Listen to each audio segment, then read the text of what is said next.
Triple Multivision Plus atau lebih sering dikenal Multivision. Ya, ini adalah salah satu PH atau production house, salah satu saingan dari MD Picture ya kalau saya melihat ya. Dan hasilnya telah merilis laporan keuangan kuartal 1 2024 secara revenue, secara net ini naik drastis. Nah, apakah ini menjadi sinyal yang positif ya untuk dunia perfilman? Nah, akan saya ulas di video ini tentang laporan keuangan kuartal 1 dari Multivision Plus atau kode sahamnya RAM. Check this out.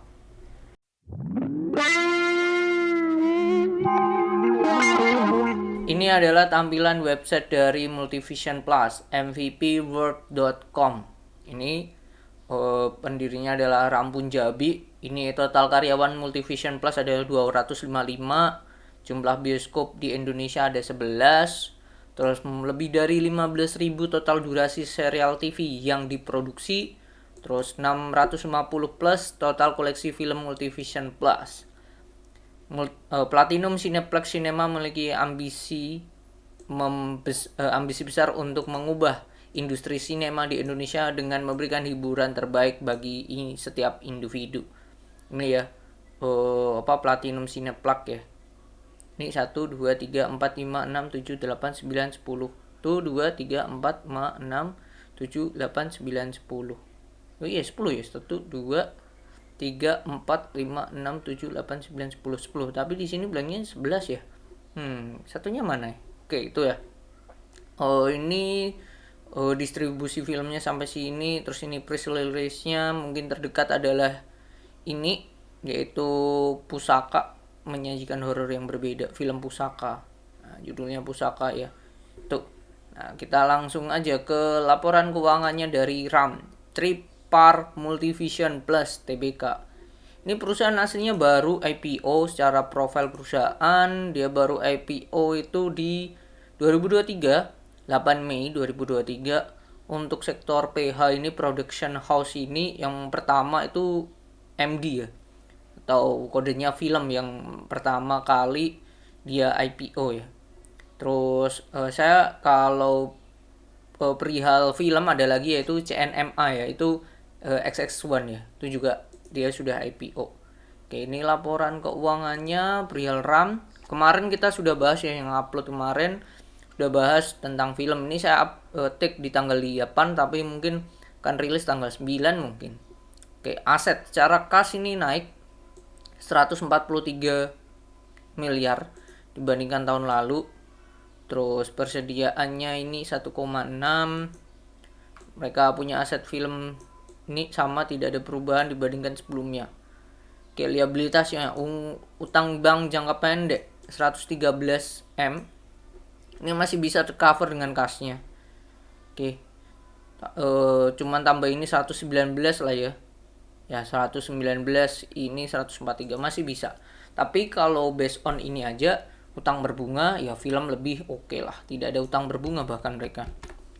Kasnya kita cek ya, note nomor 4 143, totalnya deposito hanya 20 M. Ya hanya 20 M aja minim, paling banyak ya dalam bentuk kas ya, mungkin juga karena mereka hutangnya banyak, jadi buat jaga-jaga buat itu ya, pembayaran hutang. Oke, itu ini piutang ya, ada beberapa. Terus udah itu sih. Kalau kita lihat persediaannya, aset film, sinetron, film, VCD, DVD. Oke, mereka asetnya ada 2 ya, sinetron dan film paling banyak. Dan kalau kita lihat di sini itu di Instagramnya dia, mereka MV ini Multivision ini paling banyak itu menurut saya sejauh ini ya seri sinetron ya. Yang paling fenomena mungkin akhir-akhir ini ya ini di video ya, Perihal Suami-Suami Masa Kini. Itu ya PH-nya adalah Multivision ya.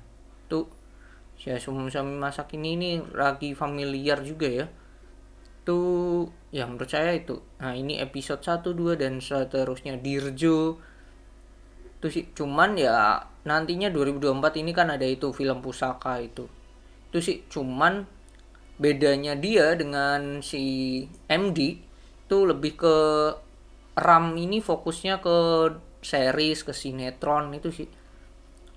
PR-nya liabilitas, cuman masih bisa tercover dengan kas dan kawan-kawannya, jadi masih oke. Tapi kalau ditanya apakah ini sehat, ya sehat-sehat aja. Tapi kalau ada industri yang sama-sama PH, akan saya katakan lebih oke banget sih film sih dari segi kesehatan perusahaan gitu. Ekuitas saldo laba yang belum ditentukan, saldo labanya ini 681. Oke. Terus ini penjualan naik drastis ya 64 M. Wow, dibandingkan tahun lalu.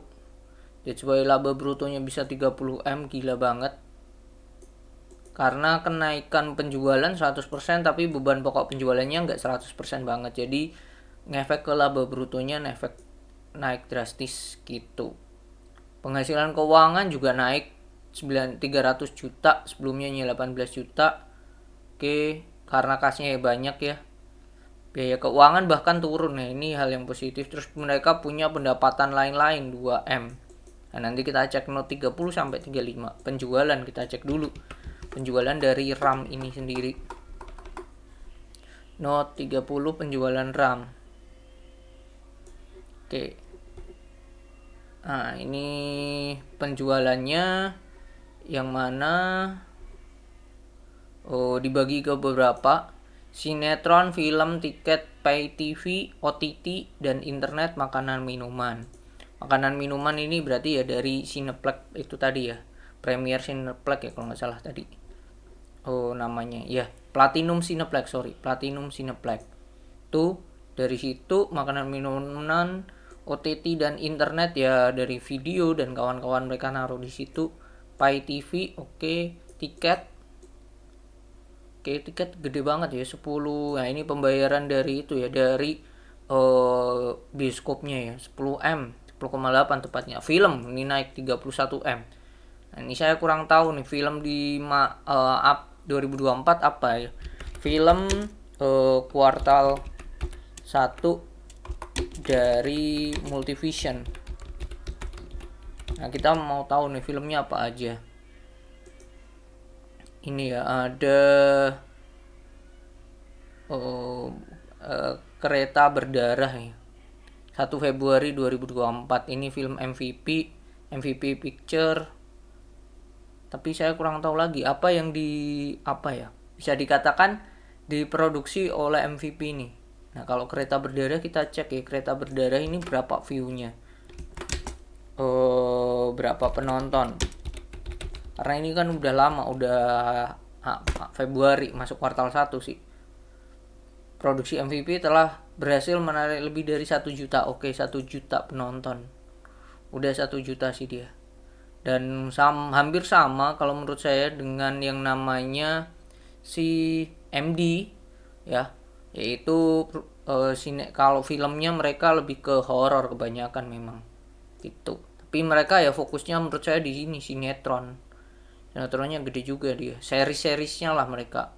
Makanya mungkin nextnya ini OTT dan internet mereka akan kenceng ya, kayak tadi yang suami-suami masa kini ini juga lagi oke-okenya sih. Tuh yang menurut saya dia mungkin akan kencang. RAM ini kencang di OTT-nya, OTT internetnya kencang, bahkan mungkin pendapatannya itu jauh dari tiket.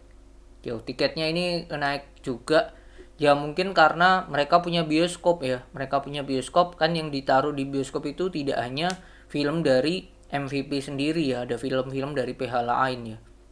Apalagi kalau ada film-film dari PH lain yang meledak gitu. Contoh dari yang kemarin agak lain, 9 juta penonton, itu luar biasa ya. Tapi PH-nya kan imajinari ya, beda gitu. Nah, itu mereka tetap dapat duit dari tiket gitu. Aslinya menurut saya ya, sebagai PH wajib lah ya. Menurut saya PH itu ya memproduksi, terus juga kalau malah oke ya kayak RAM ini, yaitu punya bioskop sendiri gitu. Ya tujuannya apa ya, kalau bisa mereka kan ibaratnya yang memproduksi sendiri terus punya bioskop sendiri. Jadi ya ibaratnya bisa dikatakan income-nya atau semua duit untungnya masuk ke mereka lagi lah, kayak gitu. Itu sih harusnya dengan adanya film-film yang makin naik dan lain-lain, makin berkembangnya industri film, yang paling berpengaruh gede itu SNMA malah menurut saya seperti itu, selain dari PH-nya ya. Jadi tiga perusahaan saham ini, RAM, SNMA dan juga film ini berkesinambungan harusnya. Kalau satu untung ya semuanya harusnya untung. Gitu sih. Beban pokoknya, nah ini cuma di sinetron ini bebannya gede banget. Bebannya gede. Ya. Beda kalau kita perhatikan di film gitu. Film dia, oke kita hitung ya, beban di sinetron dia 3M loh bebannya. 3013 dibagi dengan omsetnya 4,4 M. 68% bebannya. Sedangkan film, nah ini. Film itu 14 M tapi income-nya 31 M. Nah, hanya 47, kecil ya. Tiket ini oke ya karena dia penyedia ya, 50% lah bisa dikatakan, tipis malah nggak ada. 48, 49 bahkan paling kecil masa di filmnya sendiri. Tiket oke. Pay TV ini oke banget 964 ya bebannya dibagi dengan 4961. 19% pay TV ya. Pembayaran TV. Penyusutannya oke. OTT. Nah, ini OTT lumayan nih bebannya. Bebannya 7,2 M sedangkan omsetnya sendiri OTT 9,8. Ini juga gede 77%. Hampir sama dengan sinetron ya. Sinetron tadi bebannya senilai 68 bahkan lebih gede ya OTT ya. Makanan oke lah. Makanan kecil sih menurut saya. Makanan bebannya 21%. Jadi aslinya kalau dari sini dari revenue terus dipotong dengan beban dibandingkan dengan revenue, yang mempunyai beban paling gede menurut saya itu adalah OTT aslinya. OTT lalu sinetron paling worth it oke itu malah tiket ya, tiket, pay TV, makanan gitu. Ya kalau tiket, pay TV dan makanan ada dua unsur yang bersinambungan ya, yaitu tiket dan makanan dan minuman. Jadi bioskop adalah salah satu cara untuk naikin revenue dari si RAM sendiri. Menurut saya seperti itu sih. Selain ya mereka mungkin memproduksi film, tapi tidak segencar apa yang dilakukan oleh MD. Menurut saya itu. Oke, penghasilan. Nah, ini penghasilan bunga mereka 3,325 juta, gede. Ya, bunganya sekian. Gaji dan tunjangannya gede banget 14 M. Oke, pendapatan lain-lain ya, ini yang untung ya. Oke, mereka ada laba dari selisih kurs 2M sendiri. Jadi kalau ini kita kurangkan 2M ya, 2M kita kurangkan dari total omset netnya ya. 2M kita kurangi, berarti omsetnya aslinya kan 4,7, hasilnya netnya cuma 2,7 aja sih. Gitu. Itu pun sudah naik drastis karena tahun lalu itu perusahaan minus. Gitu. Nah, arus kas aktivitas operasi mereka masih minus, bahkan gede 17 M. Wow, gede banget. Paling gede bayar ke pemasok 62 M. Dan juga bayar gaji dan tunjangannya gede banget 12 M ya, gede banget. Pembayaran untuk pajak penghasilan 6 M gitu. Aktivitas investasi mereka beli aset tetap 4 M. Oke. Terus pendanaan mereka masuk 52 M. Ini dapat pinjaman bank 59 M. Gede banget ini emang. Gitu. Jadi secara PI dan PBV ini mungkin nggak bisa dilihat ya karena historikalnya belum itu. Cuma di sini dihargai wajar di Stockbit 3T, sekarang 3,1 jadi udah price in dan menurut saya harga sekarang udah oke. Nah, keunggulan spesifikasinya ya RAM dengan MD ya. Kalau MD emang mereka film-film sama-sama horror filmnya.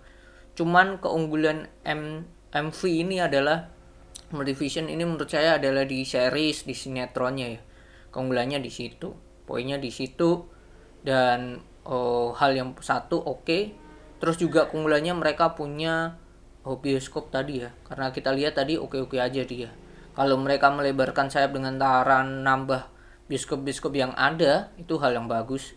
Karena sejauh ini ya hanya di sini, di mana satu kita dari sini dulu Maluku ada Ambon, lalu yang kedua itu ada dari Lahat ini, terus ada Sumatera ada 2 Batu Raja, lalu di Jawa Tengah tuh ada di Majenang, di Magelang, terus di Solo dan juga di Jawa Timur nih ya Sidoarjo. lalu di Pulau Sulawesi ada di Palopo, Sulawesi Selatan, lalu ada Kolaka, Sulawesi Tenggara, ada di Bitung, Sulawesi Utara, dan juga di Ambon di Pulau Maluku. Jadi itu ya mending naruh di poin-poin di sini gitu. Menurut saya seperti itu bioskop-bioskopnya ya. Salah satu naikin revenue juga untuk perusahaan.